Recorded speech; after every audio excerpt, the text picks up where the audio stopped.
괴물을 잡으려고 도시는 스스로의 다리를 잘랐습니다. 시민들의 유일한 쉼터이자 만남의 장소였던 부천역 광장. 그곳에 13년이나 서 있던 조형물과 수십 개의 의자가 하룻밤 사이 흔적도 없이 사라졌습니다. 지금 그 자리엔 흉측한 바닥구멍을 가리기 위한 임시 규제목만 덩그러니 박혀 있습니다. 도대체 이곳에선 무슨 일이 벌어졌길래 도시는 이런 극단적인 선택을 해야만 했을까요? 혹시 부천역 유튜버라는 말을 들어보셨나요? 한때 이곳은 인터넷 방송인들이 시민 270명당 1명꼴로 밀집해 살던 세계적으로도 유래를 찾기 힘든 기묘한 성지였습니다. 왜 하필 부천역이었을까요? 이유는 아주 단순하고 치밀합니다. 인근 신도시에 비해 압도적으로 저렴한 월세와 달방이 널려 있었고, 무엇보다 별도의 허가나 섭외 비용 없이도 하루 5만 명의 행인을 무료 엑스트라로 동원할 수 있는 거대한 야외 세트장이 공짜로 개방되어 있었기 때문입니다. 하지만 이 공짜 세트장에서 기록된 건 낭만도 예술도 아니었습니다. 시청자가 던져주는 몇만 원의 후원금만 터지면 누군가는 빗물 웅덩이에 누워 헤엄을 치고, 누군가는 횡단보도를 온몸으로 굴러다니며 시민들의 길을 막았습니다. 수많은 아이가 지나다니는 광장 한복판에서 입에 담기 힘든 성적 욕설과 동작을 일삼는 건 예사였죠. 급기야 생방송 도중 실제 흉기 난동 사건이 벌어져 전치 8주의 중상을 입히는 잔혹한 장면까지 전 세계에 실시간으로 생중계되었습니다. 이들에게 시민의 일상과 법은 두려움의 대상이 아니라 조회수를 높여줄 자극적인 소품에 불과했습니다. 참다 못한 시민들이 거리로 나섰습니다. 17개의 시민단체가 연합해 대책위를 꾸렸고, 막장 유튜버를 후원하는 당신도 공범이라는 날선 현수막이 광장을 가득 메웠습니다. 경찰 역시 기동 순찰대를 상시 배치하며 범죄를 저지른 유튜버들을 구속하고 검찰에 송치하며 전면전을 선언했습니다. 그 결과 한 주에 141건에 달하던 신고가 2달 만에 약 74%나 급감했습니다.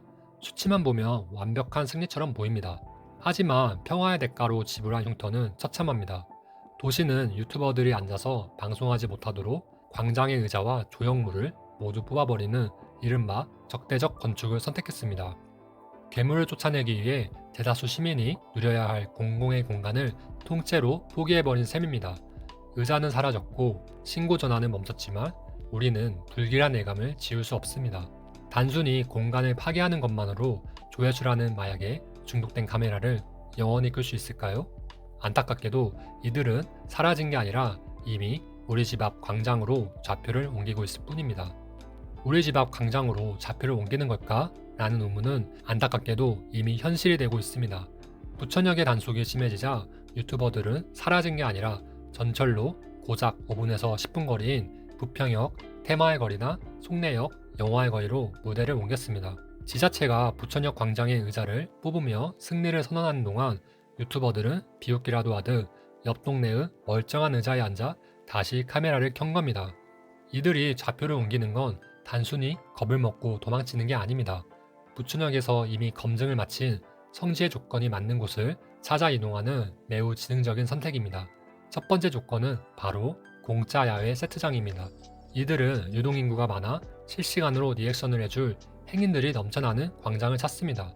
부천역 광장이 그랬듯 부평과 송내 역시 별도의 섭외나 대관료 없이도 수만 명의 엑스트라를 동원할 수 있는 완벽한 무대였던 셈이죠. 두 번째 조건은 일명 디지털 슬럼의 형성입니다. 수익이 불안정한 유튜버들에게 가장 중요한 것은 무엇보다 저렴한 생활비입니다. 부천역 인근의 싼 월스와 달방은 이들의 든든한 베이스 캠프가 되었고, 이 가성비라는 설계는 새로운 지역에서도 그대로 반복됩니다. 보증금 몇백만 원의 저렴한 월스만 있다면 전국에서 모여든 이 유람단의 아지트는 순식간에 구축됩니다. 여기에 강력한 네트워크가 더해집니다.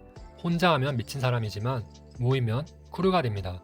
광장에 유튜버들이 줄지어 앉아있는 모습이 형성되는 순간 기괴한 시너지가 발생하기 시작합니다. 굳이 복잡한 기획을 하지 않아도 옆자리 동료와 싸우고 화해하고 술을 마시는 것 자체가 하나의 실시간 막장 드라마가 되어 시청자의 눈을 끌어모으기 때문입니다. 결국 입지, 가격, 네트워크라는 이 세 가지 박자가 맞는 곳이라면 어디든 제2의 부천역이 될 수 있습니다. 지금 당신이 평화롭게 걷고 있는 집 앞 광장, 그곳에 넓은 공간과 적당한 유동인구, 그리고 근처에 저렴한 원료점이 있다면 어떨까요? 축하합니다. 당신의 동네는 언제든 알고리즘 유목민들의 다음 타겟이 될 모든 준비를 마친 셈입니다. 도시는 광장의 의자를 치우며 안심하고 있겠지만 유튜버들은 이미 옆 동네에 새로운 의자를 놓았습니다. 알고리즘은 이미 당신의 동네로 향하는 내비게이션을 켰습니다. 우리가 흔히 법이 이들을 제재할 거라고 믿지만 현실의 계산기는 전혀 다르게 돌아갑니다. 실제 부천역에서 활동하는 한 유튜버는 인터뷰를 통해 한 달에 600에서 700만 원을 가뿐히 번다고 말하며 잘 버는 사람은 건물주가 되기도 한다는 사실을 스스럼없이 고백했습니다. 반면 이들이 받는 처벌은 대부분 경범죄 처벌법 위반으로 소음이나 무단투기로 끊기는 고지서 금액은 고작 3만 원에서 10만 원 사이입니다. 이들에게 벌금은 행동을 멈추게 할 처벌이 아니라 방송을 유지하기 위해 지불하는 아주 저렴한 운영 비용일 뿐입니다. 단돈 10만 원을 내고 수백만 원의 후원금을 챙길 수 있는 구조가 살아있는 한 이 기괴한 비즈니스는 절대 멈추지 않습니다. 더 본질적인 문제는 공권력의 상징인 경찰조차 이들의 방송을 돕는 무료 출연진으로 전락했다는 점입니다. 경찰이 출동해 제재하는 장면은 이들에게 위기가 아니라 시청률을 폭발시키는 최고의 하이라이트입니다.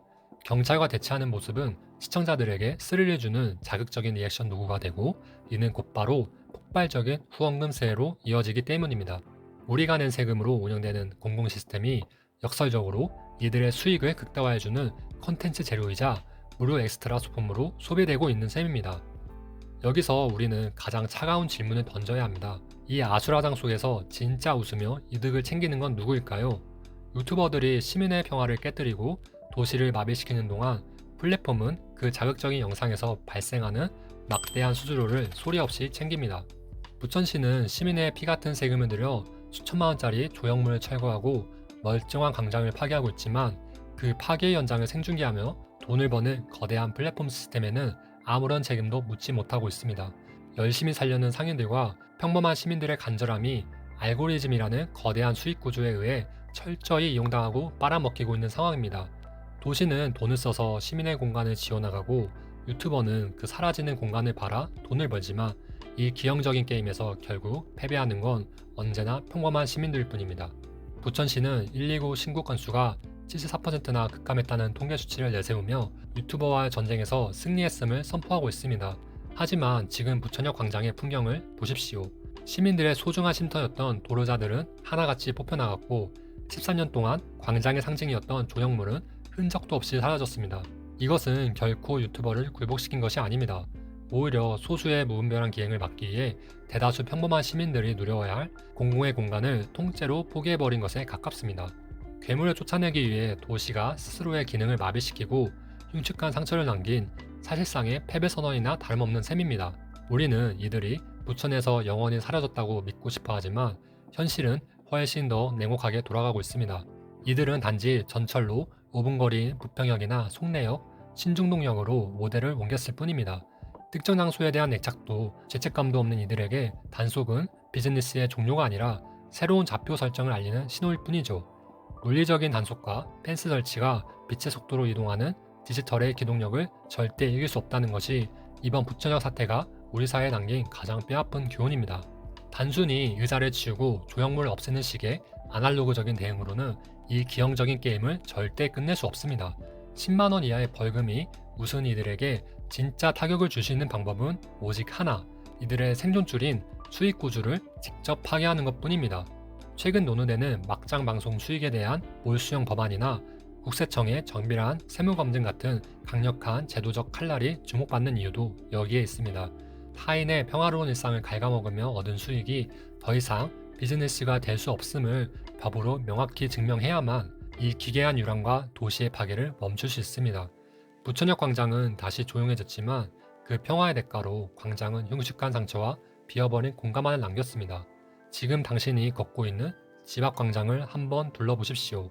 넓게 트인 공간, 수많은 유동인구, 그리고 인근의 저렴한 월세촌까지.